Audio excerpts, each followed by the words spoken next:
आणि ते एक रोडबद्दलचा विषय आहे. 700 मीटरचं ते रोड आहे भोर तालुक्यामध्ये.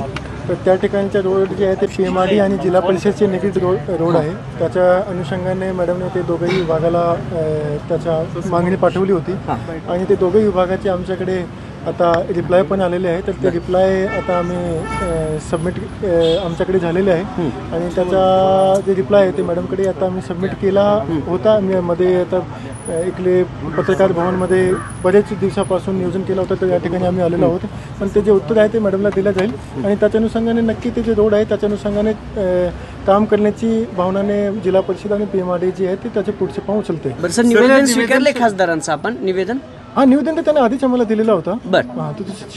उपोषण सर त्यांचं कधी सुळेंनी बऱ्याच वेळा निवेदन दिलं प्रशासनाला हा रस्ता कंप्लीट व्हावा, पण त्याबद्दल कुठली गांभीर्याने दखल घेतली नाही असा एक त्यांचा आरोप आहे. नाही, गांभीर्याने दखल पण घेतलेली आहे. PMRDने त्याच्या अनुषंगाने त्याचा एस्टिमेट पण आय थिंक तयार केलेला आहे, गव्हर्नमेंटकडे पण सबमिट पण केलेला आहे आणि त्याच्या पुढचा प्रोसेस चालू आहे. तुम्ही PMRD कडून माहिती घेतली तर तुम्हाला पूर्ण माहिती पण मिळेल. सर मग आंदोलन त्या मागे घ्यायला तयार नाही, त्या म्हणतात की जिल्हाधिकारी जोपर्यंत चर्चा करणार. आता मी बोलतो मॅडमशी बोलतो.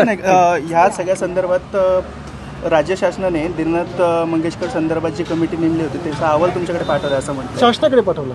तुमच्याकडे पण आलेलं आहे कॉपी? त्याची कॉपी आमच्याकडे येते. त्याच्यावर शासन जे आहे ते निर्णय देते. आता त्यावरती काही जिल्हा मेडिकल बोर्डची काही चर्चा केली आहे तुम्ही या सगळ्या बाबतीत? बोर्डची बद्दल चर्चा पण केलेली, आमच्याकडे रिपोर्ट पण आलेला आहे आणि त्याच्यावर योग्यचे निर्णय घेण्यासाठी शासनाकडे ते अहवाल पण गेलेला आहे. ते योग्यचे निर्णय घेतील गव्हर्नमेंट. ठीक आहे.